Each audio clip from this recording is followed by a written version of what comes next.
So welcome to this evening. I'm Father Robin Koning. I'm the director of the Australian Lonergan Centre and involved with Lonergan Australasia. Keep those words in mind if you ever want to follow up any further. Lonergan.org.au if you want to know more about Bernard Lonergan when your appetite's whetted tonight. Before I go further with my introduction to the oration, I invite Sister Kathleen Williams to lead us in an acknowledgement of country. Thank you, Robin. 10 days from today, we will begin Reconciliation Week on the same days as we do each year, May 27 to June 3, commemorating two significant events in our history. The 1967 referendum, in which over 70% of Australians voted to include Aboriginal and Torres Strait Islander peoples in the Constitution, and the 1992 High Court Mabo decision, which overturned the myth of terra nullius and recognised that Indigenous Australians have native title rights to land and water. Accordingly, we acknowledge that this land that we meet on this weekend as a traditional land for the Wurundjeri people of the Kulin Nation. We respect their spiritual relationship with their country, honour their cultural and heritage beliefs, and pay our respects to their elders, past, present. We extend this respect to the traditional custodians of the land of all participating in this workshop. Thanks, Kathleen. So welcome to this year's Tom Daly Oration. This oration was inaugurated to honour the contribution of Jesuit Father Tom Daly to the promotion of the work of Jesuit theologian and philosopher Father Bernard Lonergan in Australia. Father Daly, who was born in 1924 and died just short of his 90th birthday in 2014, spent much of his priestly ministry teaching philosophy, both in formal courses and also in study groups devoted to helping people appropriate Lonergan's work, or more accurately, helping them in the task of self-appropriation, helping each of us to recognize within myself the God-given dynamism by which my consciousness unfolds through various levels of attending and understanding and judging and deciding and loving. Many of us who engage with Lonergan's thought have been touched in some way by Father Daly's commitment. And at that website, lonergan.org.au, I'll give it another plug, you can find a page with a whole list of publications from Father Daly, a whole range of things from bioethics to philosophy, to teaching philosophy to 11-year-olds, a whole range of issues there, a number of his papers. I said that Father Daly's work involved promoting Lonergan's thought in Australia, but our guest speaker tonight reminds us that his impact was not limited to Australia. Tom spent a semester each year over 5 years teaching philosophy in Papua New Guinea at Good Shepherd College, situated firstly at Maiwara in Madang Province and then at Fatima in Jiwaka Province. In fact, Tom is considered one of the founding fathers of the college as he taught its first intake in 1990. And it's great to have some people here who have worked in Papua New Guinea and who knew Archbishop Clement there. Our orator tonight, Archbishop Clement Papa, was part of the college's second intake in 1991, and he began his engagement with Lonergan's thought that year, thanks to Tom's teaching. He went on to be ordained in 1999 on the feast of another Jesuit, Francis Xavier. After serving in a number of parishes and as chaplain at a teachers' college, before being assigned, he was assigned to Good Shepherd Seminary as rector. After some years there, he came here to Melbourne and did his doctorate on Bernard Lonergan's Theology of Redemptive History at Yarra Theological Union in Box Hill, with Sister Kathleen Williams as his supervisor, or one of his supervisors. On returning to PNG, he was again assigned to the seminary before being appointed coadjutor Archbishop of Mount Hagen last year. It seemed he didn't need too long to learn his role because only 10 months later, he took over as Archbishop in his own right, the first native of PNG to serve as Archbishop of Mount Hagen. So we're honoured to have Archbishop Clement to deliver this year's Tom Daly Oration. Let's make him welcome. Thank you, Father Robin.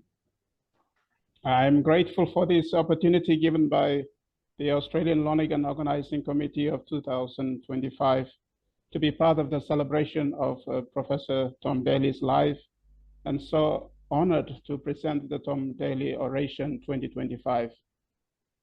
I accepted his invitation with much apprehension.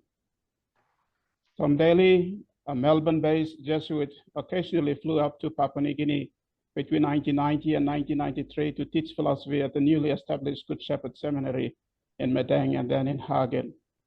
It was during these classes that he introduced Bernard Lonergan to me. Tom had a unique way of introducing us to Lonergan's work. Usually he started his classes with a puzzle. We spent a considerable amount of time solving puzzles. Sometimes we wondered whether Tom was really our philosophy teacher or someone else altogether. But this is how Tom introduced us to reading Insight. Tom's art of teaching was clear and simple. In hindsight, I realized that Tom intended to achieve was to mentor his students to seek answers for themselves through activities, doing something about the data before them. The joy celebrated in gaining an insight to a puzzle was a small but radical step towards seeking insights into real life. This method hired and expanded my curiosity to seek insights in given data both in real life and from the book world when I moved later on to study at various colleges in Port Moresby, in Rome, in Toronto, and finally in Melbourne. During these years, I applied this appreciation of Tom's method to study and improve my skills in the discovery of insights through meticulous research. I was able to apply them with much personal satisfaction to my ministry. My successful doctoral program was the result of this long path. As mentioned, I come from the highlands of Papua New Guinea, and Papua New Guinea I will refer to as PNG lies geographically north of Australia, east of Indonesia. Experts say the first New Guinean settlers migrated from Southeast Asia during the Ice Age period, perhaps some 60,000 years ago. Scientific evidence suggests that the discovery of gardening allowed island settlers to settle permanently. When the first Europeans flew over the highlands in the 1930s, they were astonished to see below them a landscape of broad valleys completely deforested, dotted with villages, and fields drained and fenced for intensive food production, which covered entire valley floors. The only tools used by the dense population of farmers to create all of these were simple tools of stone and wood. The first recorded missionary was made by the French Marist fathers in 1847 in the Wookland Islands and in Roke Island a year later in 1848 on the southern coast of the country. In 1882, the German Sacred Heart Fathers were in New Britain, New Guinea Island region, and the French Sacred Heart Fathers in Yule Island on the southern part of the country.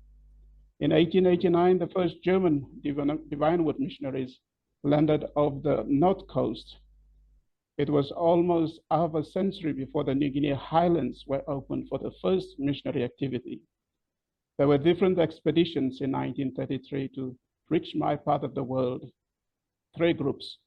The lay brothers came from the south, the Australian colonial administrator, Jim Taylor, penetrated from the east, and a team led by the German missionary, Father Alphonse Schäfer from the north. Long before the colonial governments, the early missionaries played an essential role in providing key social services and spiritual development programs. Apart from the social programs and the infrastructure development, the missionaries introduced to the local communities small-scale economic activities for domestic income, such as sawmills, trade store, cattle farming, cultivating coffee, rubber, cocoa, just to name a few. Educating the new generation of Papua New Guineans was a strong missionary attitude. The foresight vision was to establish an educated national population of teachers, nurses, journalists, doctors, lawyers, priests, catechists, pastoral workers, resource managers, and others to be able to manage their own affairs. The early missionaries were inventive, multitasks, well prepared for the early daunting New Guinea missions, with methods of evangelization which were incredibly powerfully driven.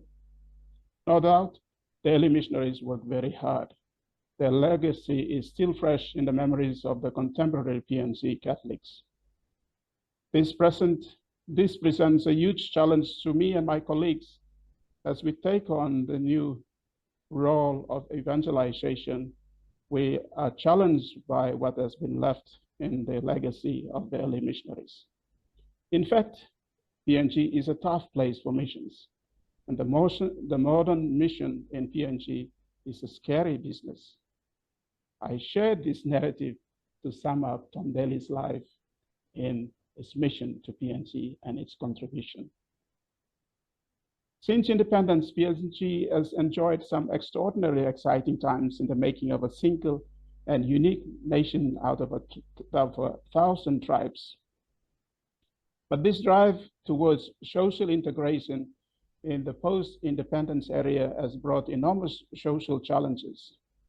People from the highlands, islands, and the lower lands migrate to move to more integrated civil communities within the country's modern towns for opportunities in education, business, and employment.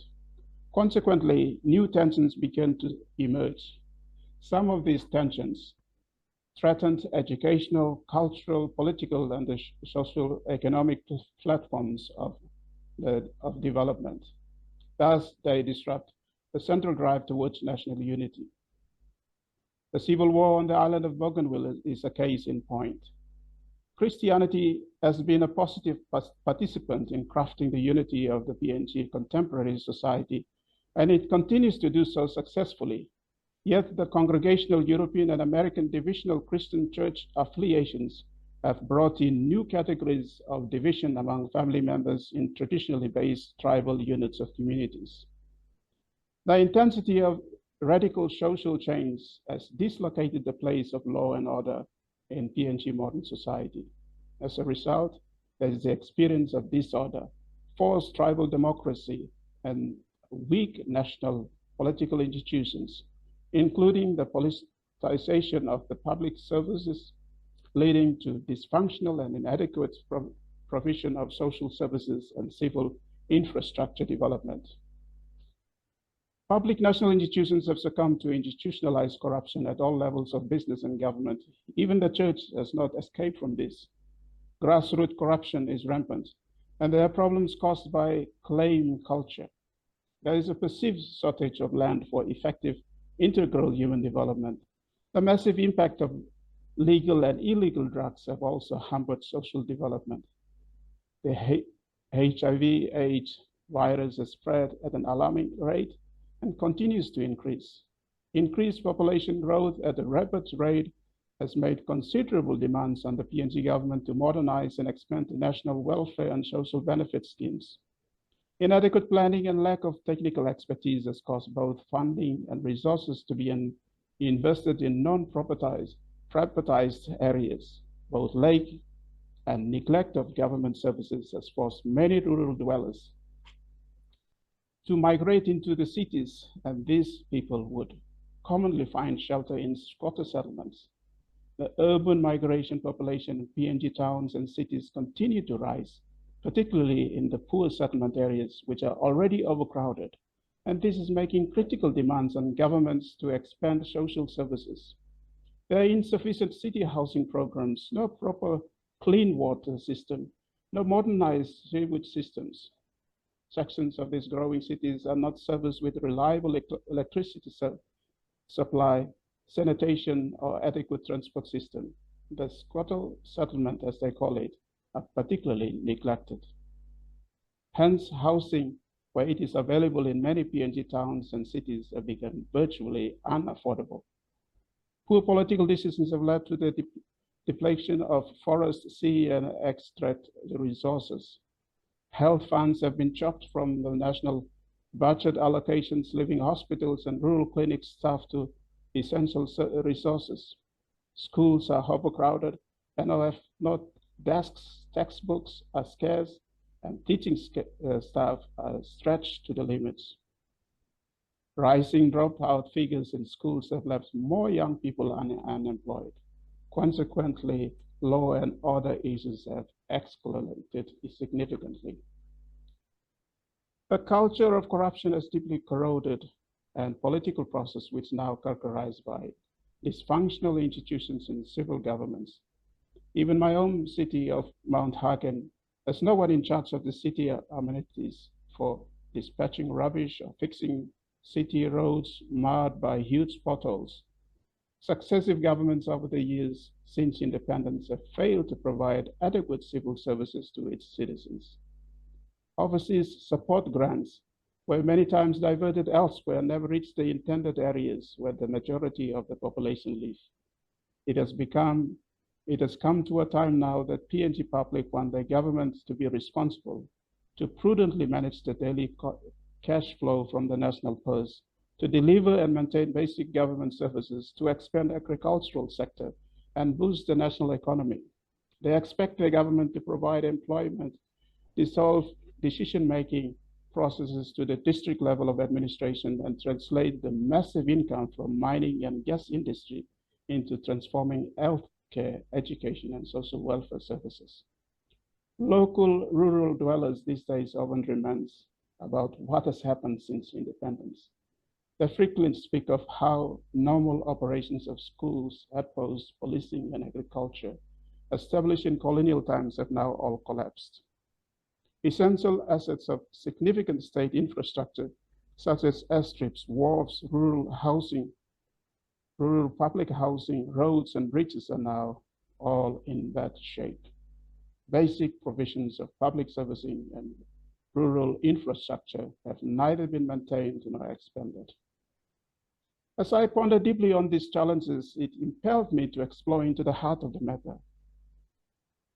At the beginning of my study in 2025, I spent a good amount of time at the Australian National University in Canberra, navigating the New Guinea history and pondered on the significant moments in PNG history. I came across a rich pre-history texts, also at good glance at the records of PNG civil history. I also had the opportunity to read about the present challenges, the key issues dealing with the nationhood of PNG and the development tasks and its perceived dream for the future. As I come across all this literature, a particular one was of interest, and that was Professor Jack Golson's remarkable finding in his extensive research at Cook Baisu in Western Highlands province, where I come from, which he and his colleague from the Australian National University dug up fossils and remains of wooden tools that reminds us of the permanent gardening and water control techniques discovered in the Highlands Valley, which dates back to 10,000 years. The expressive ingenuity of the New Guinea people's industrial ability to enhance and advance mechanical culture would trigger colonization of land territories and the domestication of plants and animals. Professor Golson's considerable findings teach us about the introduction and telling supremacy of the sweet potato that would penetrate the volcanic fertile floors of the central highlands of New Guinea, some 3,500 meters above sea level. This development significantly caused a massive shift in the history of the ancient PNG highlands through the production of massive food production. Although the first European contact with the people of the highlands was only the last century, the early European explorer gave much compelling witness to the cutting edge of agricultural development. Such engineering skills would subsequently trigger technological innovations, which in turn would ignite socio-economic and political developments. I was fascinated to read other sources which also recount how when before plastic, glass, bottles, steel, tools invaded the pristine world, they would record in detail the cultural sophistication of the territorial settlements in population density areas. They recorded the significance of trade routes to the lower lands, where pearl shells were a commodity, and more significantly, the society's economic and political affairs were sustained through so much of the exchange rituals, namely Moga in the Melba area. I was fascinated also to read the detailed anthropological work of the pioneering German Lutheran missionary Fiedorf and the anthropologist Tischner, who settled at the first Lutheran mission station near Hagen in 1943. Both of their researchers described in detail the telling complexity of an egalitarian society that had devolved its organizational structures of tribes and clans governed by the big men who occupied the leadership positions through systems of communal consensus. They also noted the tribal warfares, the burial rituals, the bride wealth exchange ceremonies, the cultural and social rituals expressed through colorfully decorated bodies, and the art dances performed in a splendid display of customary dressing. Equally, I was fascinated by Michael Lay's diary, recounting his adventure with his brother Jim and Pat and their friends Mick Dwyer and Jim Taylor and their associates who explored the unknown central highlands region of New Guinea, seeking gold and making contact with the natives of the interior mountains and valleys for the first time. As Western civilization got hold of the central highlands region in rapid social change, I was fascinated to read the subsequent road link from the coast to the highlands for the first time in the 1950s. On the same note, I also was fascinated to have access to some of the rare pieces of material of the significant civil change in New Guinea history. The first butcher shop and grocery were opened in Port Moresby in the 1909. How electricity was first introduced in Port Moresby in 1925, and how the pipe water supply system was installed for the first time in Port Moresby in 1941. Equally, I was fascinated to read about the introduction of cattle industry in the 1960s, the cultivation of coffee industry in the 1970s. These are good examples of how civil history has triggered massive social change in PNG.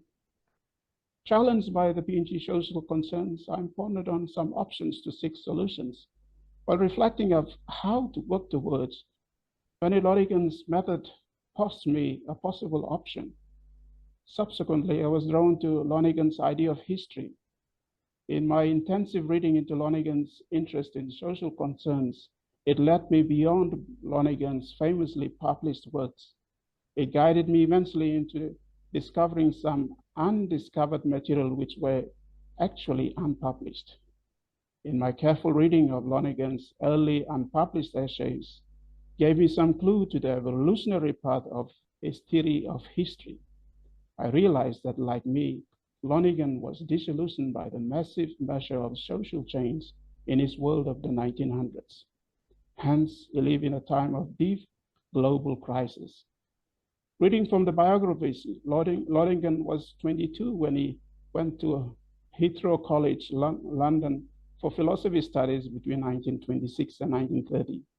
When he returned home, he was confronted by the massive economic depression that had engulfed the Canadian society in such a profound way. The more Lonergan began to question the causes of breakdown of economic order, the more he was drawn to a new intellectual awakening. Shortly after arriving in Rome in 1933 for his graduate studies, Lonergan was again confronted by political uncertainty that was taking shape in Europe. In the next few years, he saw the collapse of the established political governance in Europe. Totalitarian regimes consolidated their powers in Russia, Germany, Italy. Political governance was in turmoil in France, Spain, Italy, and Germany. Democracy was gone in Russia. The declining socio-economic and political situation that hit rock bottom in the 1930s had a flip side to it. Various other movements were taking place within the Western world, emerging towards building stable political institutions, restoring democracy, and opening up liberal capitalism in global markets. Prominent among these initiatives was the creation of the League of Nations. As debates and discussions about the future of democracy began to emerge, there were remarkably flourishing literature of crisis across the Western world. Historians, sociologists, academics, and experts in various scientific disciplines searched the global scene, thinking big as they too struggled to determine how to situate the crisis of the 1930s in the context of a restored order. The failure by secular governments in Europe to find adequate answers to rapidly declining situation, the Catholic Church found an opportunity to search the global sin. Coining its 1925 encyclical Quas Primas on the Feast of Christ the King, Pope Pius XI took an important step in direct response to this crisis. The Pope instructed that the Feast of Christ the King was to be observed annually. He offered biblical and theological resources to help enable the pastoral programs.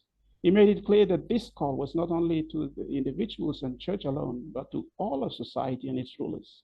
And I quote, "When once men recognize that both in private and in public life, that Christ is King, society at last received the great blessing of real liberty, well-ordered discipline, peace and harmony," end of quote. The new feast would be a yearly reminder of the root cause of modern evils. This, of course, was followed by several other encyclicals on social reconstruction that had more impact. Quadrimismo Anno on reconstruction of social order in 1931. This was the most decisive encyclical.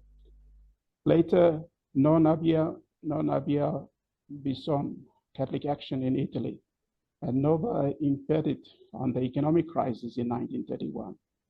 So Pope Pius XI not only filled the vacuum in demonstrating strong leadership, but more importantly also pointed to a new spiritual renewal found in Christ the King. Pope Pius XI calling for Catholic action in his encyclical on the reconstruction of social order had a great influence on Lonergan. Triggered by the papal call, Lonergan decided to get to the bottom of the problem. Having reflected deeply on it as a young student, Lonergan wrote to his religious superior telling him that he thought he had found a hint to discovering a solution. Throughout my study, I come to discern Lonergan's comprehensive understanding of the ecclesial, socio-economic, and geopolitical challenges of his time. His unpublished notes clearly indicated that Lonergan was concerned about the immense moral decline within society and thought seriously about crafting his own version of a new world order. It is clear from these papers that his version of a study of critical history with a philosophical focus enriches a sociological context. To get a grasp of the origin and development of Lonergan's idea of history, I spent a considerable time to do a thorough study of Lonergan's 1935 letter to his new provincial superior, Reverend Henry Kane. In his letter to his new provincial superior, Lonergan declared that he was working on a draft in a theory of a dialectic of history that would supersede both Hegel and Marx. What Lonergan intended to do was to reorient Hegel and Marx's version of dialectic and encompass Aristotle and Aquinas' version so that his own interpretations would give a complete meaning. Initially, Lonergan named his theory a metaphysics of history. What Lonergan attempted to do was to use Aristotelian and Thomistic categories in applying his ideas to seek solutions to social concerns. Hence, Lonergan was so ambitious. Simply, he intended to replace Aquinas' famous Summa Theologia with his own Summa Sociologia. Throughout my study, I've discovered that Lonergan took an unusual path to craft his idea of history, developing his own social philosophy. Lonergan attempted to map out a theory which would be something beyond the traditional Hegelian and Marxist theories of dialectics. That is, a thesis and an antithesis, which is a synthesis. Lonergan's philosophy of history is now going to be an advanced one, to a redeeming history, perhaps a theologically philosophical solution to Lonergan's long choice of a new world order.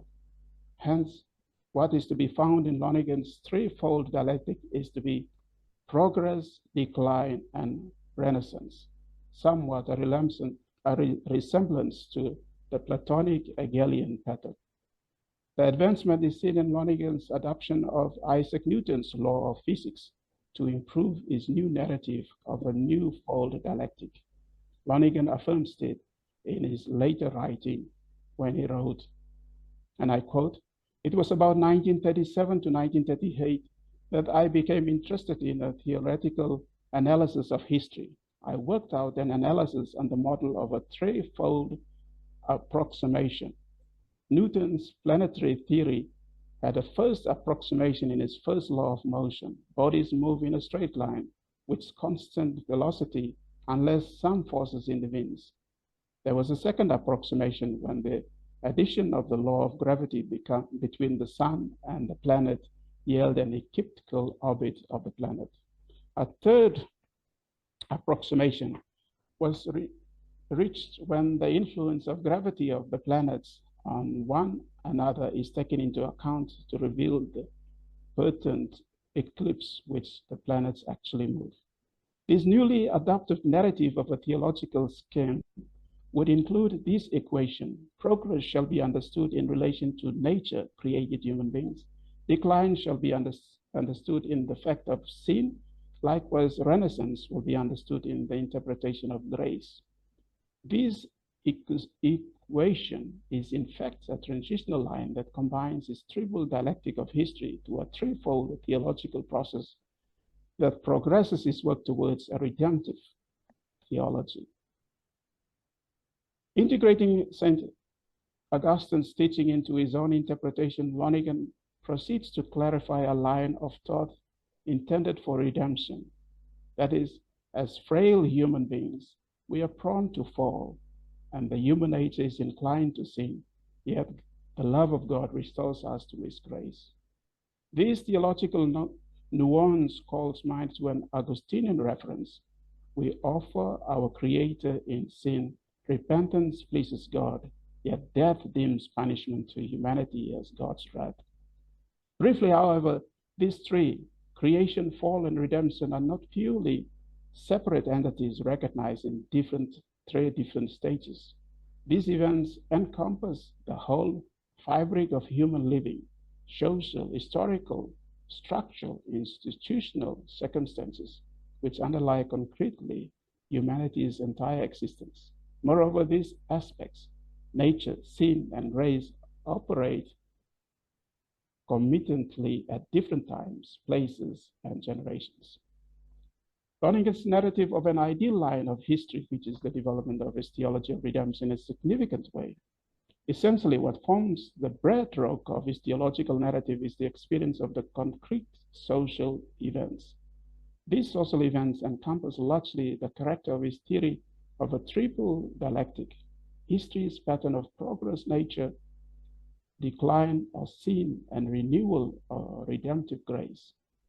In applying his analytical principles, Lonergan takes Newton's analogy of a cycle rotation to throw light on this pattern of recycle occurrences in concrete human living. Recycle occurrences of events point to a need for a decisive process that can provide insights that seek to correct abuses of the past to build new social order in the present. This also projects a potentially controlled future. This analogy might seem abstract to the readers or to you, some of you, the listeners, yet Lonergan ultimately reveals is compelling. Perhaps it was Newton's three approximations of movement that amplified its structural schema of a threefold dialectic. The laws of movements regulating speed gave Lonergan the idea of the three components of a dialectic history in progress, decline, and recovery. What began as a small project inspired by Pope Pius XI, the theme on Catholic action, has resulted now in a broad vision with significant and far-reaching implications. Clearly, the original project has shifted to higher and larger domains through the influence of various theories, including those of Newton. Throughout the studies of these two essays, I found Lonergan wrestling with the idea of history. While attempting to investigate the core meaning of history, he moves into the principles of dialectics. Lonergan's notion of dialectic is a process to establish facts in one's life within a dynamic livelihood of a community. In fact, the governance in complex human living is always dialectic. On the one hand, the concrete situation gives us the insights to assess the richness of gifts and rewards. Unintelligent insights, on the other hand, provide the tensions, the interference, and possible destruction. Given the dire situations, humans are capable of exploring new ideas to test the insights to find practical solutions. Better ways of improving standards of living in a society can then be explored. Though the dialectic discourse is a result of two opposing sides, possibly two disagreeing camps, which might be polemic, what Lonergan attempted to achieve in this discussion was to integrate both unity and dialectic, to knit together a unique relationship between them. The irony of this, however, does dialectic exist within the context, the coexistence of polarization and intelligible unity in integrated human living. What I begin to discover in Lonergan's argument is that dialectic is not at odds with unity. Dialectic is not even a conflict of two opposites. Instead, dialectic mitigates the aggregated counterpositions in material objects and thus produce the possibilities of further intellectual development that seek higher unity.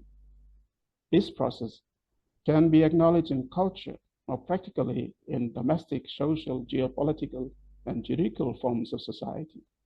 When dialectical may ordinarily appear contrary to human progress and development, there is a consolation that fosters a higher understanding. When dialectic is possible, growth is inevitable. In my view, the notion of education may perhaps entail what Lonergan meant by the nuance of the dialectic of history. We make ourselves out of who we are. In other words, what Lonergan explores in the notion of history is a dialectics that gives rise to an experimental project. For the individual, history is a beginning and an ending, and it takes place in one's life. The human threshold, however, is like a wheel that revolves around in time through various human civilizations. The analogy of a wheel consists of a cycle and a recycle of events, just like the rest of the events that occur in the universe. What is significant to this discussion is that any human action that creates history is a choice. In a nutshell, that Lonergan's theory of a dialectic of history is the dynamism of events that happens in the life of any one person who experiences the order of created goodness of creation. This order can neither be degenerated or transformed by the use or misuse of human choices. As such, any one of us who makes history also experiences the disorder, the evil that exists in the world. Lonergan insists that using the gift of freedom in intelligently directing the process of the world order, the human person can master his or her own history. What lies at the center of Lonergan's discussion of redeeming history is the theology of the original sin. It is an essential concept that led to the formation of Lonergan's threefold dialectic of history: progress, decline, and renaissance. Lonergan's concept of a decline as a reading of the fall. It is a history of sin, alienation, and disharmony. This image is clearly a link to Christian initiation. Leaving the former self, one embraces a new one. The Easter liturgies would incorporate the image of the old self. Buried in sin, we shall arise anew in Christ. What is entailed in baptismal ritual underscores the deeper spiritual narrative of the idea of renewal. Perhaps Lonergan sought to relate this emerging spirituality in his three approximations as part of an expanding discourse in his compelling world order of a metaphysical redemption. Hence, the thematic conception of renewal by the power of the Holy Spirit leads to the restoration of a new world order that affects Lonergan's conceptual theme of a theology for the social order, the Catholic action, and the universal kingship of Christ. The insights that have emerged from the assessment of Lonergan's early essays have enabled me to conclude that Papua New Guinea's place in the world is an experiment. My investigation enabled me to devise an ideal construct of a noble roadmap of history as a human project of experimentation, a significant experience of self-examination of my own history and of a country into which I was born and made my home. The experiments of making myself who I am or discovering a national identity. However, what has plagued me both prior to and during the course of my research has been the question, is contemporary PNG society on the verge of collapse? If so, what has happened? What legacy has the past generation handed on to my generation? And what it is that my generation has lived and developed that will be then passed on to the next generation? This critical moment of self-examination has been informed largely by a discourse offered by a problematic professor at the University of California, Jared Diamond, in his celebrated book, Guns, Germs, and Steel. Diamond went to New Guinea as early as the 1960s in his exploration of the New Guinea bird world. In 1972, while taking a walk along a tropical island of New Guinea, Diamond met Yali Sina, a famous cargo cult leader of the Madang area. In their conversation, Yali posed Diamond an astonishing question. Why is it that you white people developed so much cargo and brought it to New Guinea, but we black people had little cargo of our own? Diamond was intrigued by Yali's curiosity. He did not offer Yali an answer. Instead, he wrote this compelling book, Guns,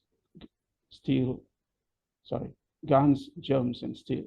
Is Diamond's version of a world history in the last 13,000 years.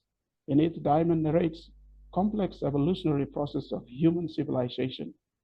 He attempts to navigate a speculative history, narrating the birth of ancient societies and to explain how the pressure and intensity of geographical influences have driven some of the most sophisticated societies in modern times.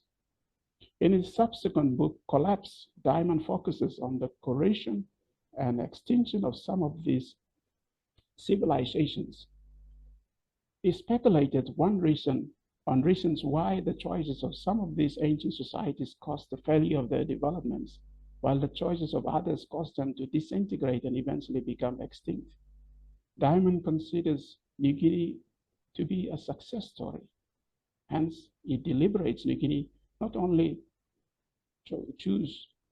chose to become a successful society, but it had survived through various periods of progress, regression, and rediscoveries by its alter resilience and sheer determination.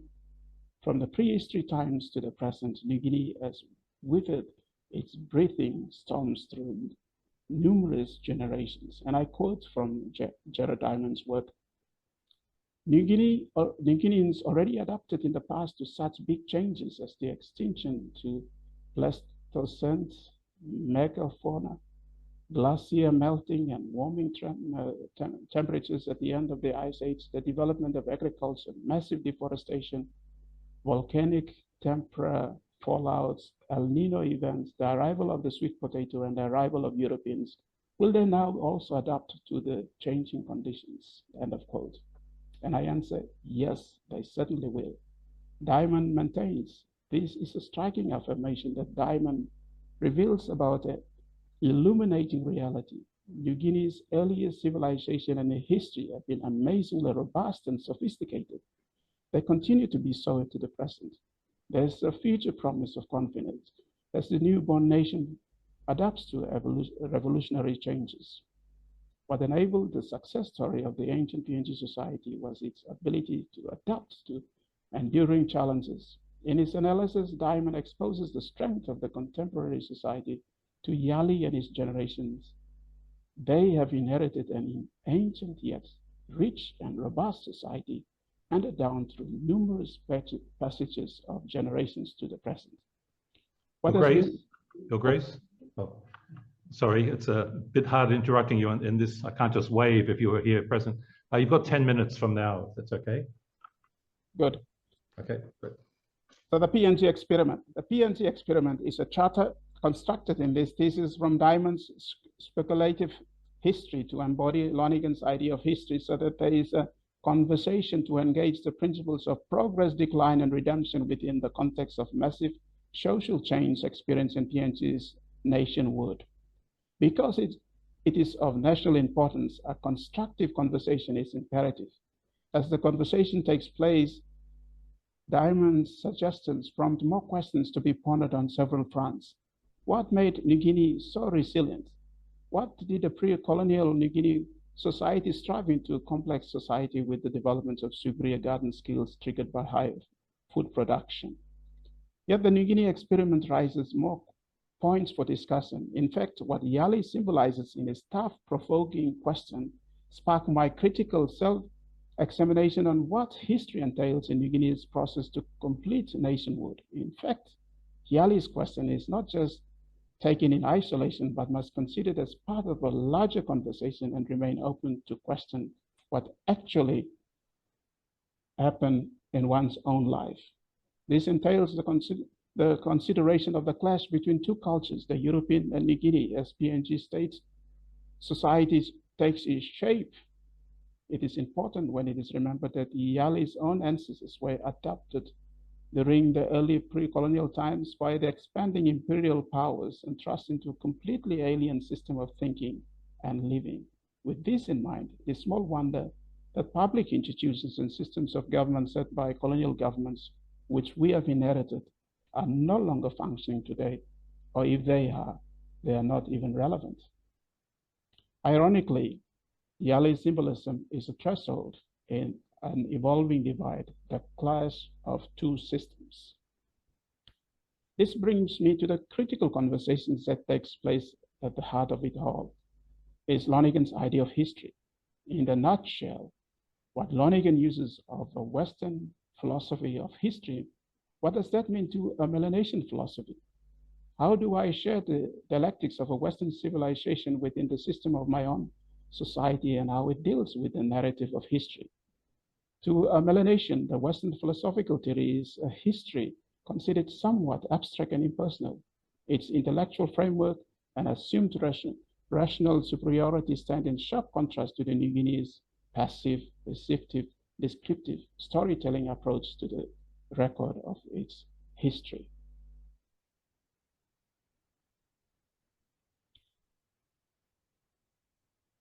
So finally, both Tom and Bernard Lonergan's contribution can help provide key framework to navigate a national conversation between a theology of redeeming history and the robust social, economic, and political change in the contemporary PNG society.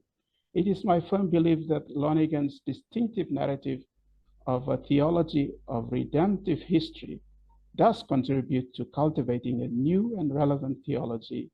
This includes discussing about possible ways to find solutions that liberate socio-economic and geopolitical discourse in particular and specific challenges. In a notable way, I am drawn to an enlarged argument on a new form of an ongoing dialogue in an era of changing paradigms. The offer of a redemptive praxis remains the underpinning strategy. What is needed to start with will be to identify multiple clues to possible solutions and expanded insights into exploring practical answers to this complex situation. One of these possibilities is to employ Bernard Lonergan's theology of history to aid our local theological schema. Thank you. Thank you very much, Your Grace. I don't know if you could hear the applause there. There was resounding applause coming from here. I invite Professor Matthew Ogilvie from the University of Notre Dame in Perth to offer a response, and then we'll open up for more general questions. Well, thank you all so much. Thank you, Father Robin, for your kind introduction, and thank you, Archbishop Clement. I've got a bit of a history. Some years ago, I had the honour of being an associate supervisor for Archbishop Clement's doctoral thesis. So Sister Kathleen Williams was certainly the star of that show. I was just a humble associate supervisor, but it was an absolute privilege to help out. There is a downside, of course. There's progress, which the Archbishop made, and there's decline. Over my career, a few years, I've had former students who've become priests, some who've become bishops, and now a former student is an archbishop. So I think it's time for me to look at my superannuation and retirement fund because I feel old. I also had the honour of being supervised for my own doctoral thesis by Father Tom Daly. And I learnt much from Father Tom. I don't know whether it's a joke or something I still feel embarrassed by. I was living in Sydney at the time. I would catch the train to Melbourne, feeling like I was full of knowledge, and I would get on the train back to Sydney feeling utterly ignorant. Father Tom was amazing. I learnt many things from him, but one that I want to share because it's close to my heart. I'm still in academia. I still enjoy teaching, and I hope this is not too politically contentious, but we do live in an age where people feel that the orthodoxy is political correctness. And I had a student come up to me this semester and said, Professor Matthew, is your class a safe space? I said, oh, absolutely not. It's dangerous. But then I clarified quickly, my class is a place where ideas, bad ideas, come to die. And I said, that's because I was inspired by the concept of truth that Father Tom Daly shared with me. He asked me once, Matthew, what is truth? And I came up with a dozen what I thought were brilliant answers, all of them falling short. And after I realized the correct answer is, Father Tom, I have no idea. Would you tell me? He leant back and said, Matthew, truth is that which stands up to persistent questions. And on the long trip back to Sydney, I pondered on that. And I share that with my students today. Truth isn't an orthodoxy, whether it's ancient or new or the latest craze. But truth is that which stands up to persistent questions. So I tell my students, you're in a safe space for people, but a dangerous place for ideas. And that's something of the spirit. And look, students, they love that. So they say, can we ask questions? I say, you may not. You must. And that's the sort of thing that Tom would have insisted on. People are safe, but opinions have a perilous existence. I'm very grateful for the presentation by Archbishop Clement. And it strikes me with Archbishop Clement describing his experience and insights into PNG.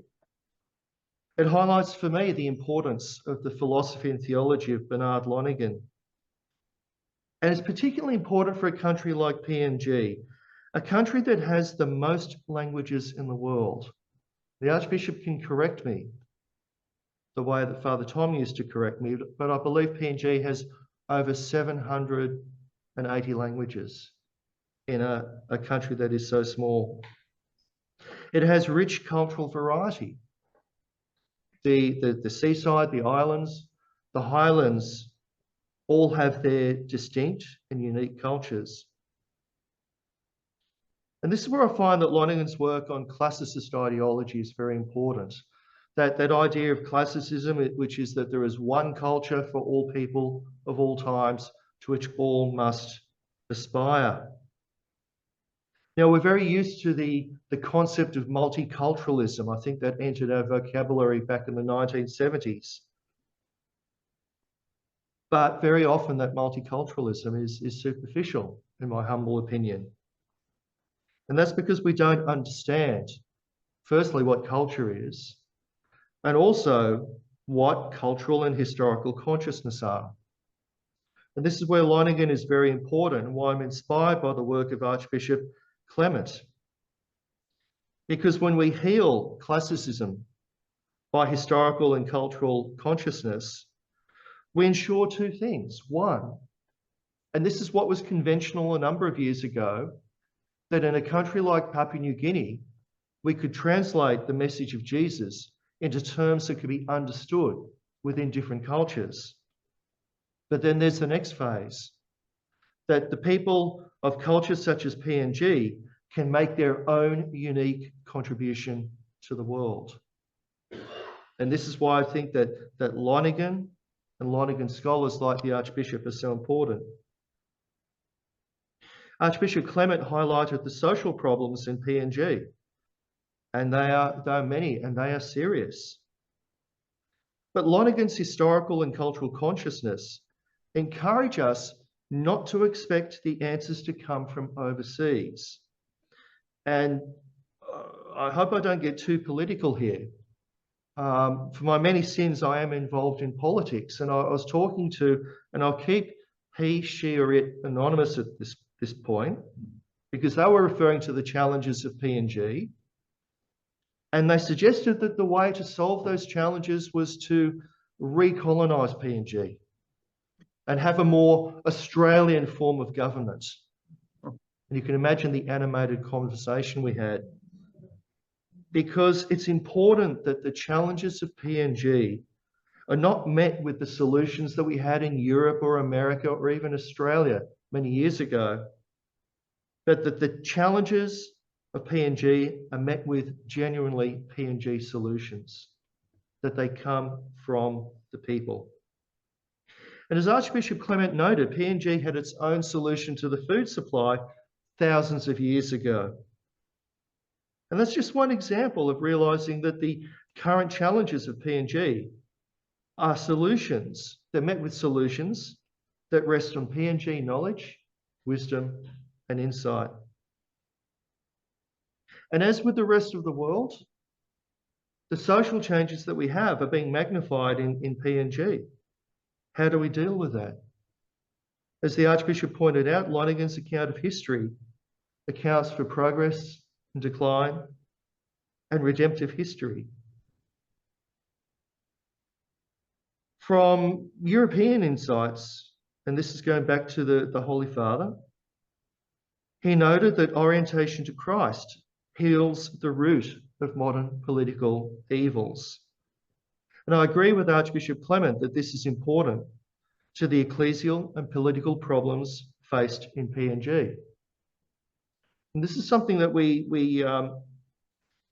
I was going to mention in my presentation, which I'll do another time, that so many of the world's problems are either caused or aggravated by dealing with them horizontally, people versus people, looking at things on our level, whether it's Russians versus Ukrainians, Jews versus Palestinians, Americans versus, well, Democrats and Republicans. I won't get into that too deeply.